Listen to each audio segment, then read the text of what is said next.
உலகத்துல பவர்ஃபுல்லான ஸ்ட்ராங்கஸ்டான ஒரு ட்ரிங்க் எதுன்னு கேட்டா அது தண்ணி. வெறும் தண்ணி. ஆனா இது வரைக்கும் தண்ணி ஒரு லக்ஸரியான விஷயம் சொல்லி நம்ம மக்களால ஒத்துக்கப்படவே இல்ல. ஏன்னா அது ஃப்ரீயா கிடைக்குது. உலகத்திலேயே ரொம்ப லாயலான பியூரான லவ் எதுன்னு கேட்டா அது தாய் தந்தையோட அன்பு தான். ஆனா அதையும் நம்ம ஈஸியா இக்னோர் பண்ணிடுறோம். ஏன்னா தாய் தந்தையோட அன்பு மட்டும்தான் எந்த வித கண்டிஷன்ஸ் அண்ட் கமிட்மெண்ட்ஸ் இல்லாம அளவுக்கும் அதிகமா கிடைக்குது. உலகத்துல ஏசியை விட சுத்தமான காத்து நேச்சுரலா இயற்கையில இருந்து மரங்கள்ல இருந்து வர காத்து. அதை நம்ம மதிக்கிறது கூட இல்ல. அதுக்கு மாறா எல்லா மரங்களையும் வெட்டி சாச்சிடுறோம். ஏன்னா எந்த வித கரண்ட் பில்லும் இல்லாம நமக்கு காத்து ஃப்ரீயா கிடைக்குது. இந்த உலகத்திலேயே நமக்கு ரொம்ப வேல்யூபிளான விலை உயர்ந்த அசெட் ஒரு சொத்து அப்படின்னு சொன்னா அது டைம். அதை நம்ம ஈஸியா பாஸ் பண்ணிடுறோம்.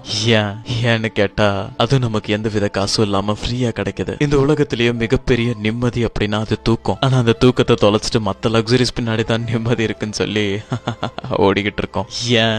ஏன்னா தூக்கமும் ஃப்ரீயா கிடைக்குது. உலகத்திலேயே அற்புதமான கிஃப்ட் எதுன்னு கேட்டா அது மனசால நிம்மதியா வர சிரிப்பு. ஆனா இன்னைக்கு ஒருத்தருக்கு ஒருத்தர் சிரிச்ச முகத்தோட பேசுறதையே மறந்துட்டோம். ஏன்னா அந்த சிரிப்பும் எந்த வித காசும் இல்லாம ஃப்ரீயா கிடைக்குது. இந்த உலக மக்கள் எது மேல அதிகமான பிரைஸ் டாக் இருக்கோ அதுதான் வேல்யூபிளான விஷயம் நினைச்சுக்கிறாங்க. ஆனா கிடையாது. எங்க விலை உயர்வா இருக்கிறதுக்கு வேல்யூ கிடையாது. அதுக்கு மாறா விலை மதிப்பற்றதுக்கு தான் வேல்யூ ரொம்ப ஜாஸ்தி. அது எப்ப புரிஞ்சுக்கிறோமோ அப்போ நிம்மதிங்கிறது